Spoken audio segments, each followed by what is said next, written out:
to me, to go work with somebody who has a bunch of duds, I can't do that. I have to have people that are wanting to learn and get better. If you want to learn and you're willing to put in the work, I will make you better. This is Lead with Culture. I'm Kate Volman, and on this episode, we're talking about culture and sales. We dig into sales because my guest is Greta Scholes. She is the president and CEO of Scholes Business Solutions. She's been involved in sales management, marketing, and training for almost 30 years. She is a national columnist in 30 business journals across the country and a contributing author of New York Times bestseller Master of Sales. Greta also has her own bestseller she's written called To Sell Is Not to Sell. Greta and I have been friends for so many years, and I first met her when I was working at a chamber of commerce, and she was doing sales training way back when. So she's obviously been in this industry for such a long time. She's experienced a lot of ups and downs in different economies and what's been going on in the world. And so we had a really fun conversation around business and sales and how things were, how things are today when it comes to sales process. And also, we definitely talk about some strategies and tips that you can use starting right now to strengthen your sales process. And when you're hiring a salesperson, some key things to look for. So this was a really fun episode. I hope you enjoy it. Greta, thank you so much for joining me today. We have been friends for quite some time back when I worked at a chamber of commerce. We got to present together, which was really fun. Yeah, I thought about it the other day as we were talking about doing this. We first met, yes, at that chamber, and you came up with a quirky name for what the presentation was going to be that I did, and they keep that name. And then you and I did several things together. It's been a lot of years. Yeah, it's so funny. It's interesting, like what you create over the years. When I worked at the chamber and Greta was a member, it was like a workshop that we gave to help chamber members leverage their membership. I would come in and talk about all the benefits that we offer and make sure you take advantage of them. And then I was like, we have to have someone come in here and talk about sales and the sales process because obviously, when you're meeting all these great people at chamber events, you're building relationships. But hey, at some point, there's going to be some sales involved in that. And so, how can we become better at sales? And so, we got to do that together. It was called From How to Wow. So, you have been in the business world for a very long time. You've been coaching, you've been doing sales coaching, all of this stuff. So, I'm really excited to have this conversation with you because I'm curious to see what you've seen happen over the past 2 decades in business. But before we dive into some of those things, how do you define company culture? I think it's a good question because I think people didn't think about it years ago. A couple of things have happened. I think as the generations come along, they want different things. And then I think COVID did a big shift and people have discovered they can and often would rather work out of their home, work on their own. So there's a lot of things that define culture, but one of them is you have to create the culture today that whether people are working outside or they're coming into a particular office, culture is what makes them want to be there, what motivates them, what keeps that team thing going. And there's so many aspects of culture. What culture is, it's so many different things to different people. But I think the bottom line is the culture is something that you create that's a positive atmosphere, whatever that means to your company, that people want to be a part of. Look what Starbucks did. They created a culture around drinking coffee and getting together. It's not about coffee anymore. It's about all the other things. So creating a culture, I think, is about the connection of people, whatever that looks like in your particular company. And that comes from the top. But if it's not real, it won't be. So you have to create whatever culture is you. It'll help you attract those people that are of like mind.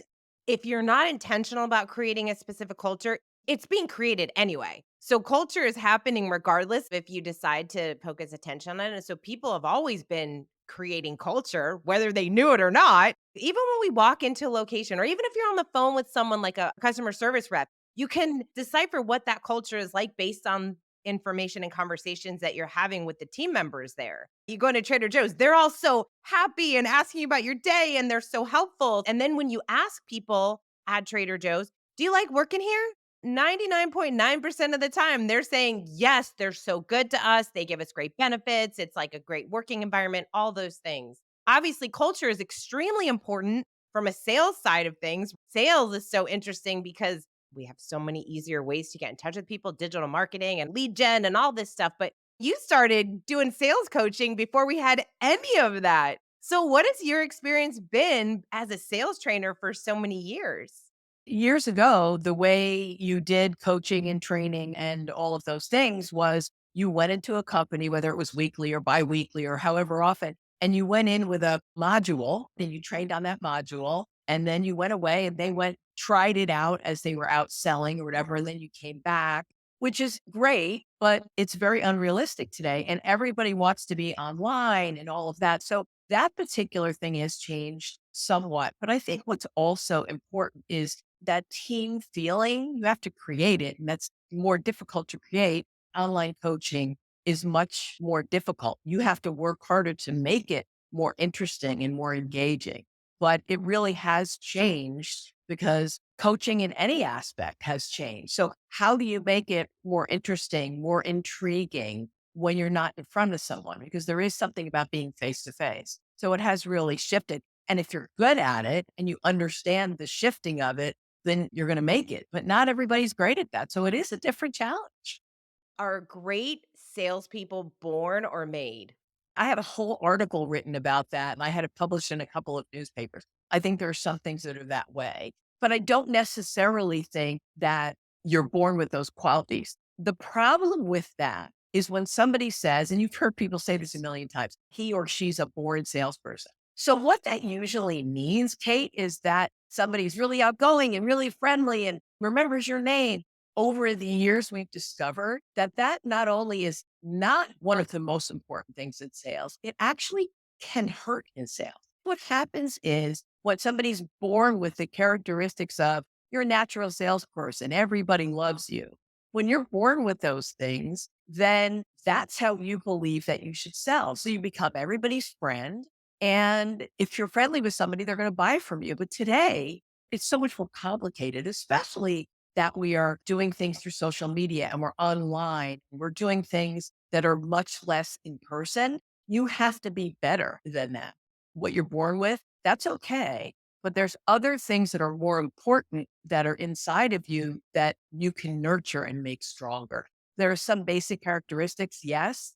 But one of the best salespeople I've ever worked with was laid back, quiet, a great listener, took lots of notes, really intently paid attention. And when he came back and made a recommendation, he was right on. He listened to them and he really absorbed it. That's really the key to sales. When we're building a sales team or if you're just bringing on a salesperson, there's a specific role that they need to play. And then we have to decide just based on a couple interviews, can they fulfill the role? Do we think that this person has the experience to do it? With salespeople, what I find so interesting is how do you determine if somebody is going to be good at sales based on their past experience? Was this person really great at sales or did they just have a ton of leads given to them or were they the one that made the close or were they part of a team that made the close? Well, it's so interesting how you can put things on a resume or share what you've done and maybe you actually haven't done that thing. So how can you define a really great salesperson when you're in that hiring process?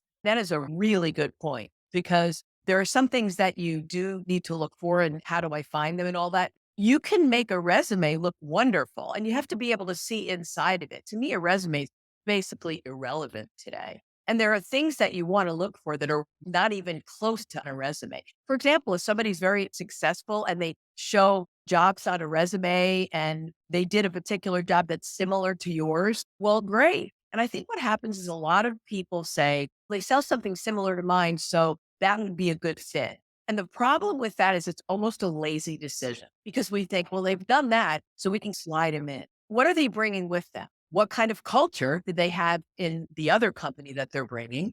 Were they given a lot of leads? Were they digging for leads on their own? What do you need them to do? So today, you really need to think about what you need first. What kind of money should they make if they're really successful with you? Is it a very difficult product or service that you have? It will it take a long time for them to learn it? If somebody is in a company where it's a one call close, well, that's fantastic. But if you have a very complicated sale and it takes layers and layers of that, do they understand how to take each step and sell that piece and sell to the next step? Those are very different things.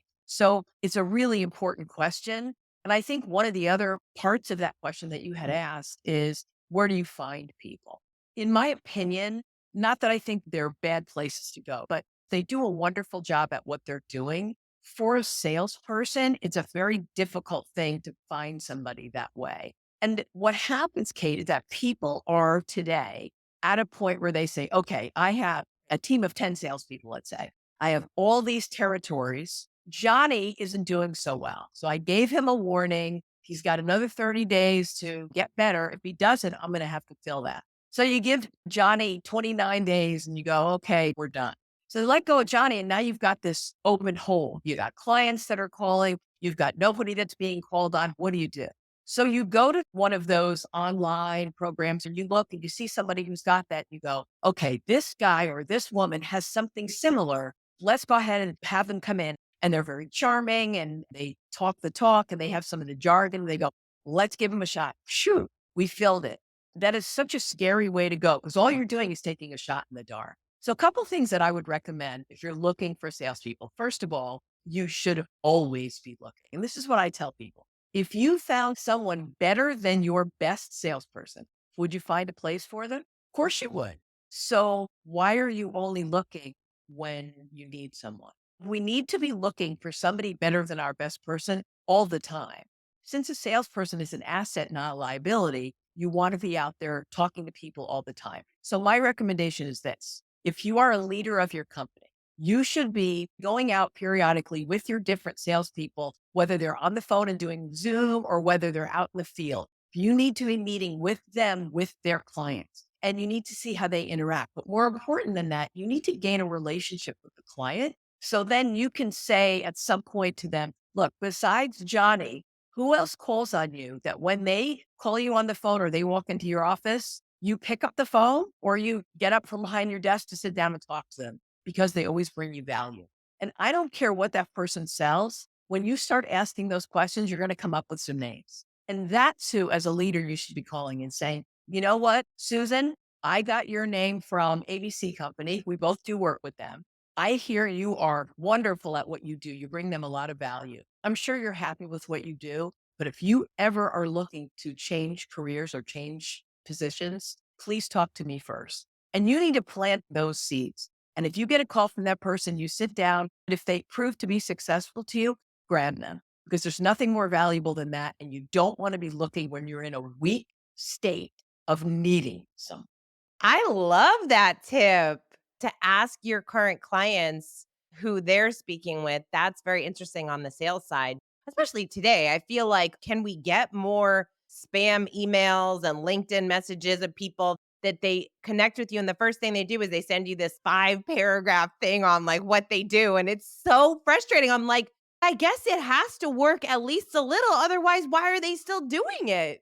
Because if they do enough of that, you throw enough out there, something's going to stick. What a waste of time, energy. And in sales, you'll never do well. You desperately are selling from a place of desperation as opposed to a place of strength. So you need to be doing it on a regular basis. And you also will find out how your sales rep is doing out there too. But you're gaining relationships at a different level with your clients. They get to see the CEO or the sales director or whatever position that person is. So when Johnny leaves your company, he's not taking them all with him, too. What's interesting about it, too, Kate, is I do a lot of work with Vistage. And I gave that recommendation. And one of the guys called me a few weeks later, and one of the clients said, that's such a different business than ours. I go, and? So she said, okay, I'm going to do it. I said, so even if you end up talking and you decide she's not right for you, that's not the reason to say no. If they really think she brings value, why couldn't she learn your product or service? That's really what you're looking for. What you're selling isn't as important as how you sell it. They'll learn it, they'll figure it out. That's really what you want.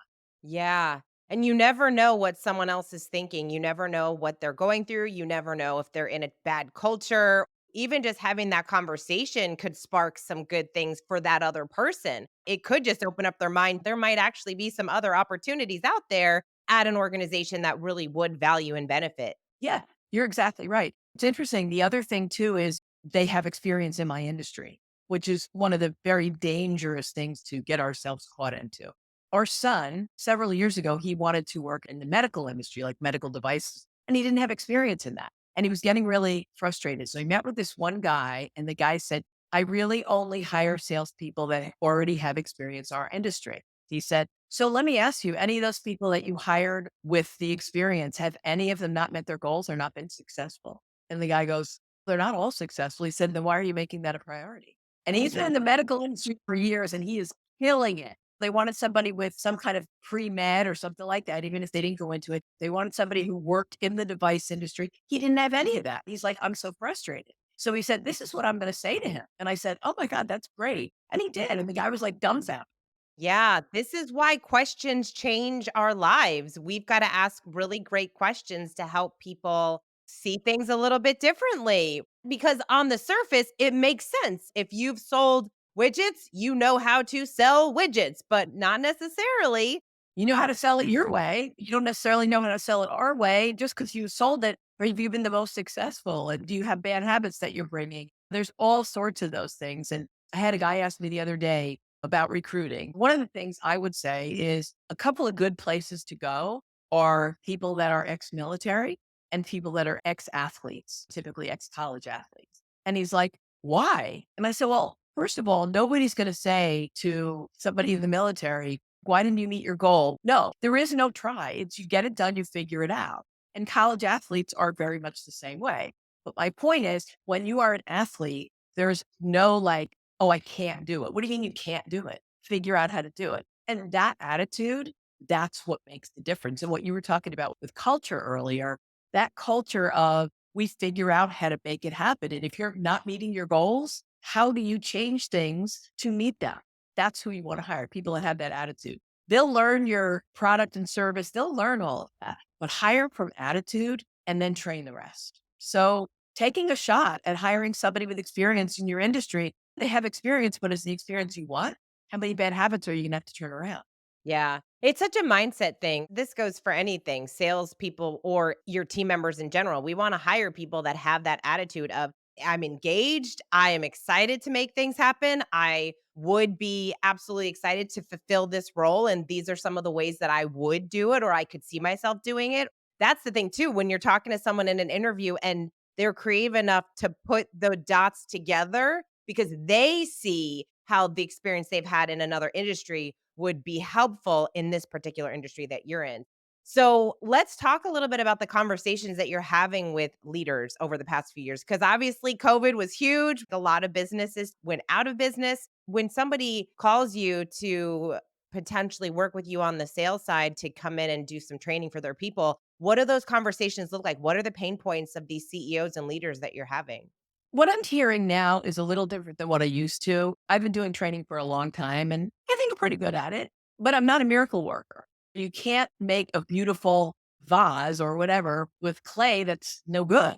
You need to have the right people in place and they need to have the right attitude. That's created by your culture and it's by recruiting and hiring the right people. So for me, the last few years I've spent saying, okay, what's the common denominator in companies that are really good and companies that no matter how hard I work with them, we're hitting our head against the wall. Number one is definitely culture. It's a positive, supportive, team building culture. And the team members, they'll help you, but you got to come with the pack. So that culture is all about they want to feel good when they go to work. They want to feel supported. They don't want to feel fought against. In sales, that isn't always something that you find. We talk a lot about culture. We talk a lot about recruiting. You've got to have the right people. And what criteria are you using? So that's one. The other thing is leadership. You've got to be able to coach the people that you have. You have great recruits and you have a great coach.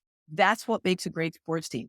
They have good plays and they work hard. All of those things are, of course, important. But at the end of the day, recruiting the right people and having somebody oversee those people and really understand how to coach the individuals, that's the key. To me, to go work with somebody who has a bunch of duds, I can't do that.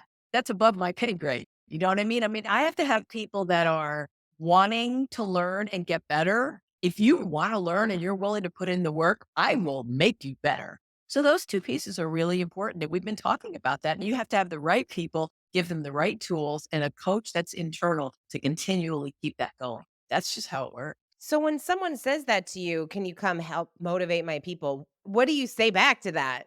What I always say is, sure, I could make them feel good for a day, but what are you trying to accomplish? No, I really want to change the way they do things. Sometimes people do just want you to come to an annual meeting and have fun and get them all riled up. If that's all, and I'll ask him that question. Tell me what you're trying to accomplish. When this meeting or whatever is over, what do you want to be happening? If you want to motivate them, you can't motivate anybody to do anything. You can give them an opportunity to motivate themselves. That's how it works. And a good coach, a good leader understands how people are going to self motivate. And you can bring that along. You can't beat them up and you can't rah rah them to motivate themselves.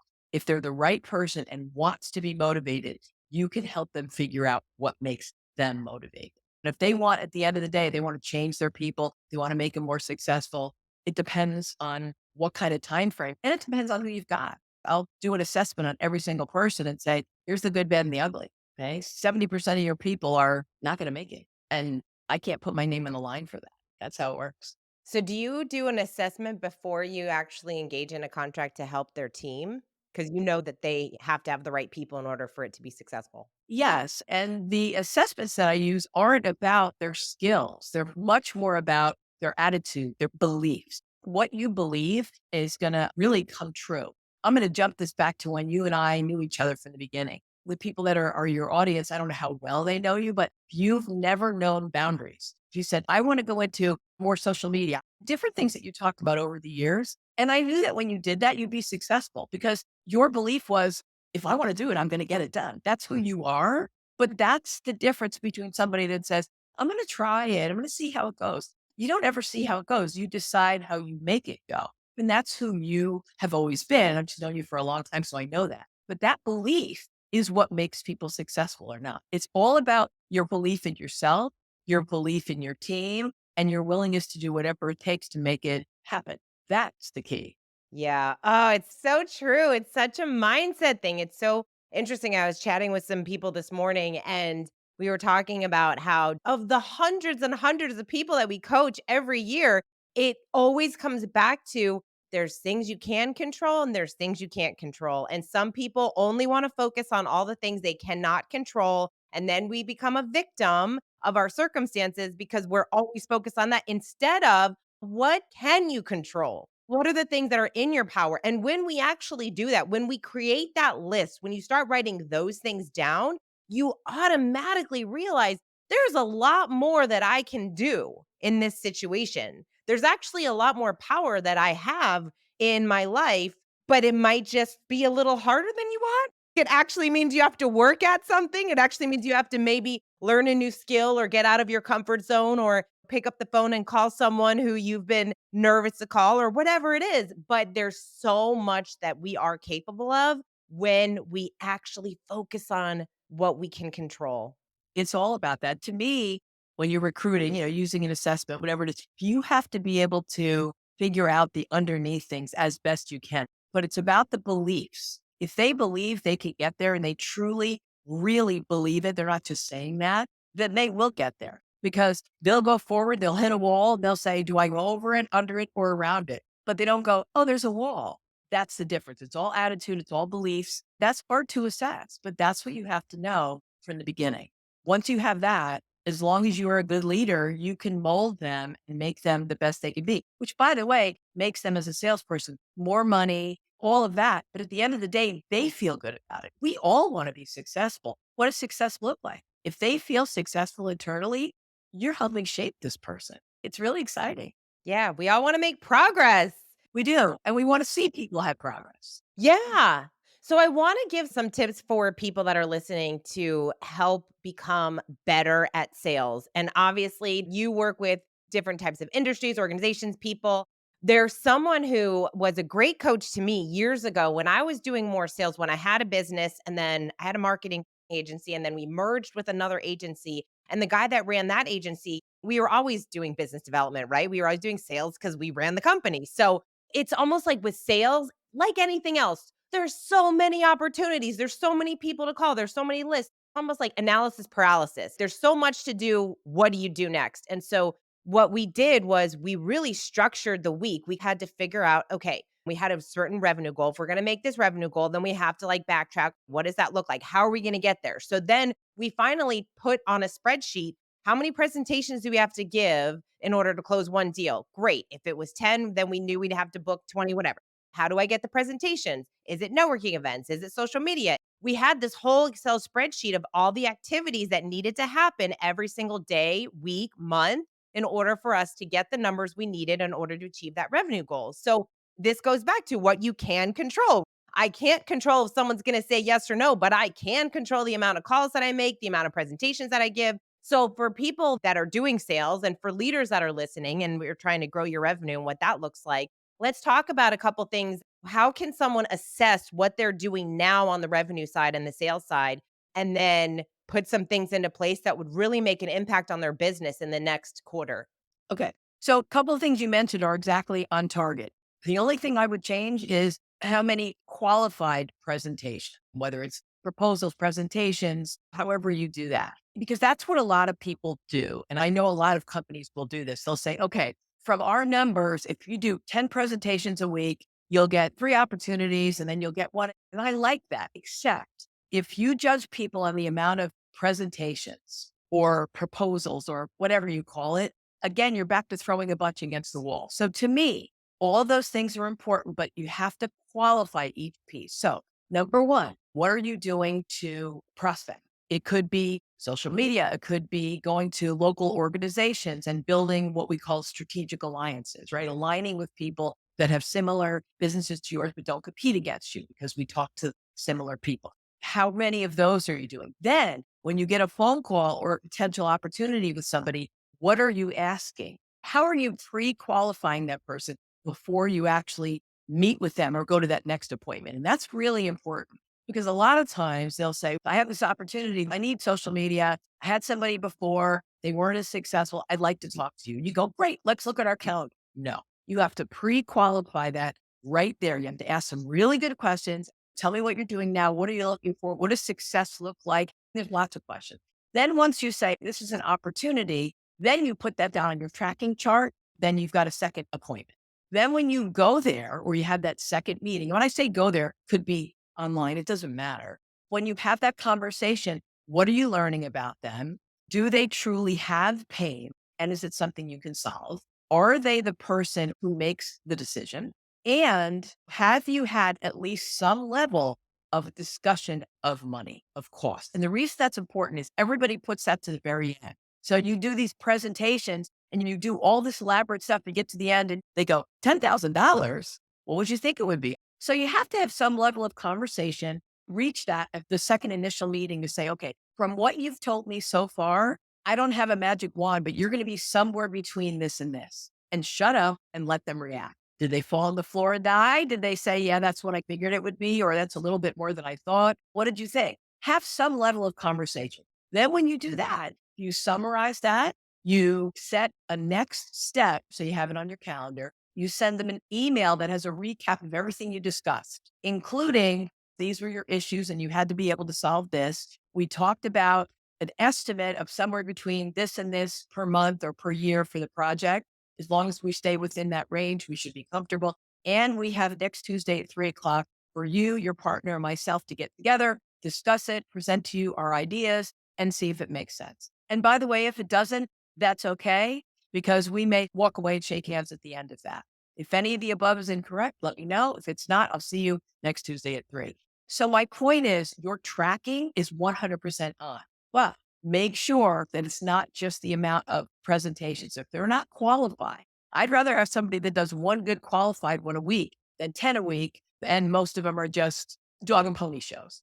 You have to say, how many of these to how many of these to closes. And if you track it, like anything else, you'll figure out if I do this, then I'll get here. But they have to be qualified.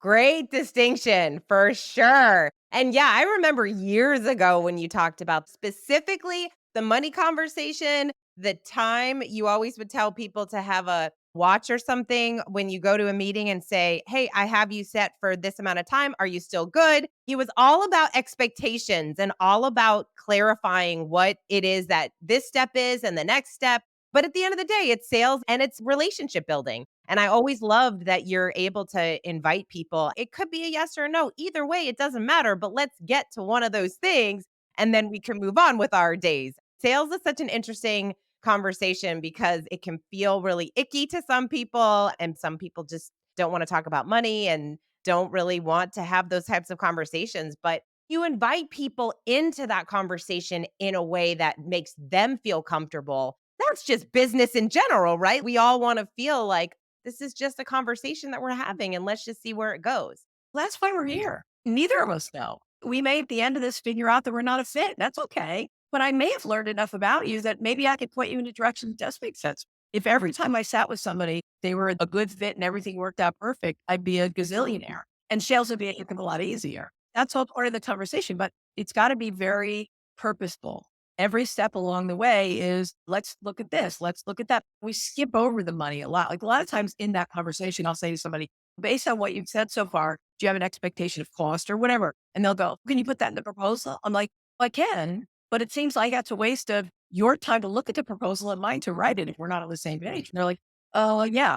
As much as salespeople are uncomfortable bringing it up, that's why they say, just send me the proposal. That's why the advice that I've always received was it's exactly what you just said, which is say the number and then be quiet. And that's a hard thing to do because we don't like that uncomfortable silence. But when you say it's $10,000 investment, zip it and just let them respond. And they're either going to say, I thought it was, like you said, more like two, or that's a little bit more than I thought, but we could probably swing that, or whatever it is.